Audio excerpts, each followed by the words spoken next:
welcome to today's video. Today I will be ranking all 4 of the Monsterverse films. So we have Godzilla 2014, we have King of the Monsters, we have Kong Skull Island, and Godzilla vs. Kong.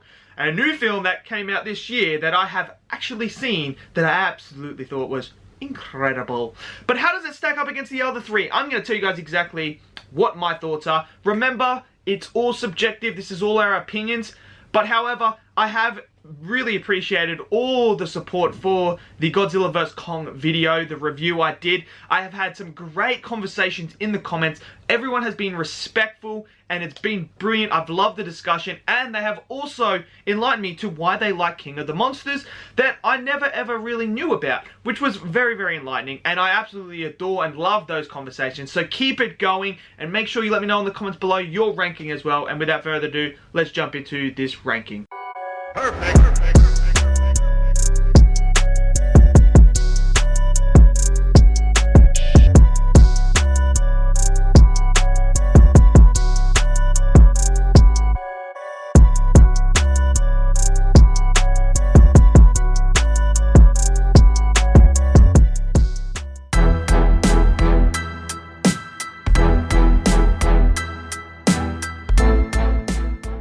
Number 4 is Godzilla King of the Monsters. I'm sorry, yes, okay.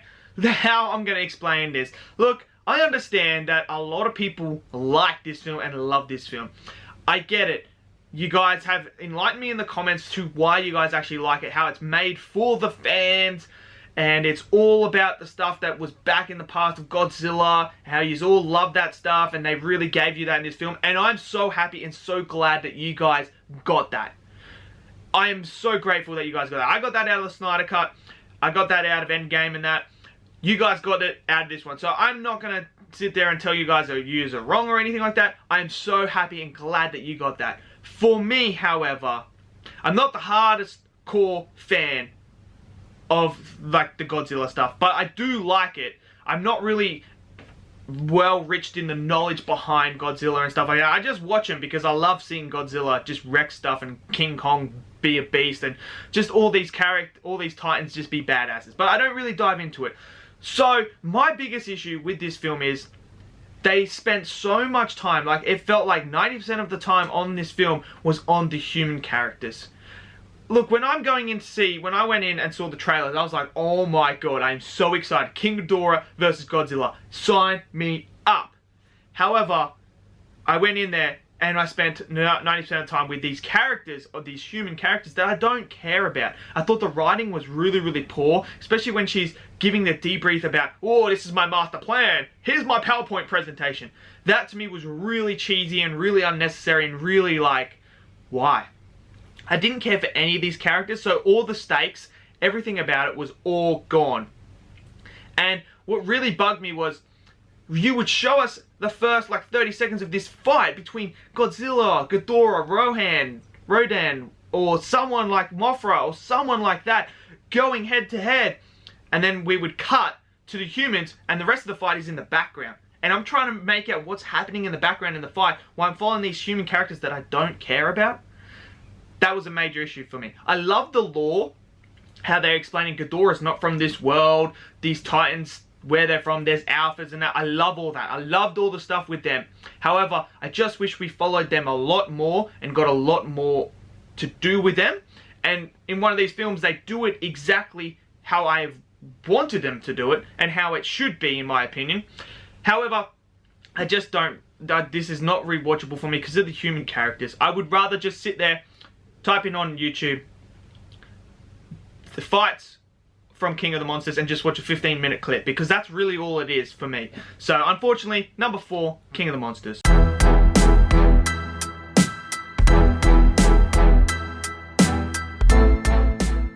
Godzilla 2014 comes in at number 3.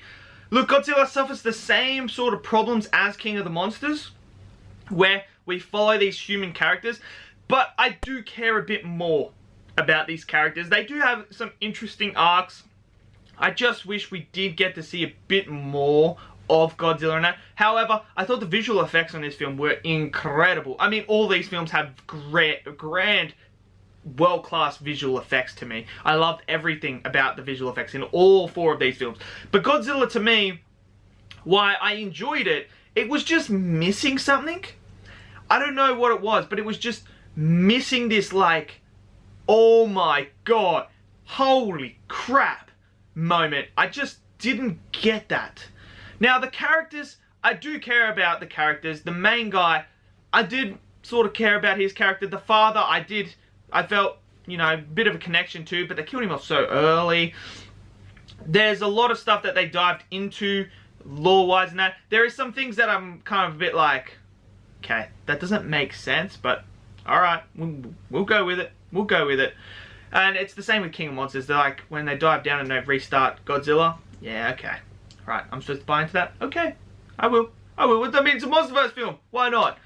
You got to like turn your brain off for those moments. So, but Godzilla for me, I don't know, it was just missing that wow factor. So, unfortunately, number 3, Godzilla 2014.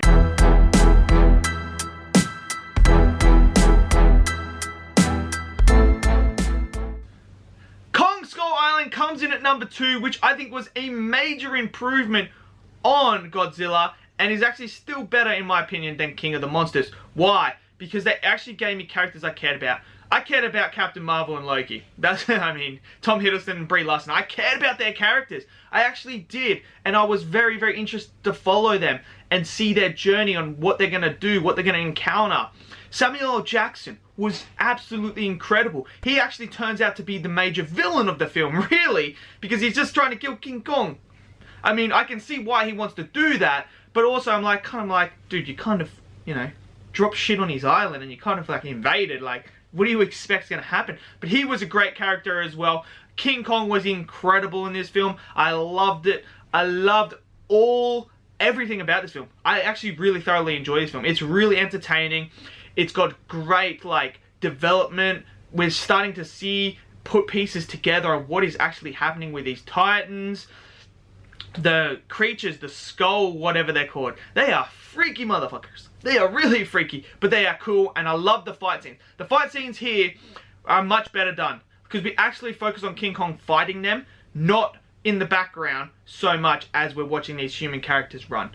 I think they did the fights better, so I don't know why in King of the Monsters, because they went Godzilla, and then they did Skull Island, which I thought was a lot better with the fights and that, and then they went back, and I'm kind of like, if they just did the fights like this film, or the one that I'm going to talk about next, in King of the Monsters would be freaking, it'd be hard to argue it wouldn't be number 1, to be honest. But number 2 is Kong Skull Island.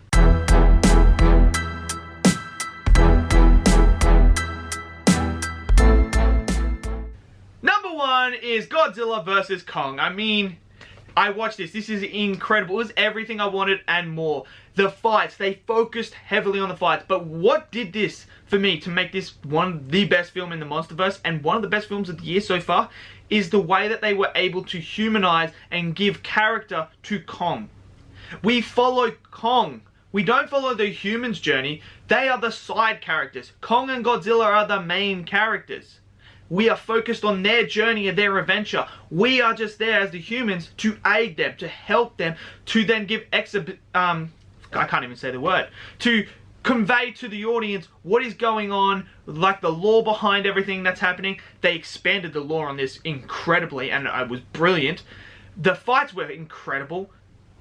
That's what I wanted. If King of the Monsters did this, boy oh boy, would it be incredible. Because you had King Ghidorah versus Godzilla. That should be like the final battle of Kong and Godzilla. Like that level, it should be that. And that's what I loved about this film. They really heavily focused on the Titans. They followed them. Kong is the heart and soul of this. They gave him character. The human characters were, yes, I can see why some people would think they're pretty disappointing and that. I thought they were okay. They were bearable. But the big thing was, their time on screen was mashed right down. It was all about the two big giants going head to head. And yes, granted, look, the final battle in that, yes, okay, it's the pretty stereotypical, you're fighting each other, bigger threat comes, we need to team up to fight this guy.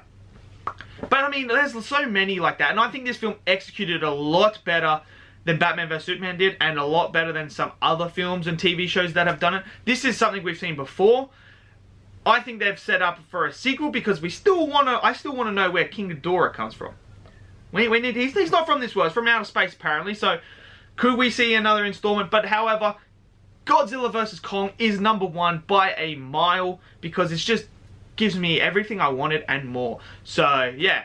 So let me know in the comments below, what do you guys think of my ranking? What is your ranking of the Monsterverse? Let me know below. Smash that like button, hit subscribe, and I'll see you guys in the next video. Peace out.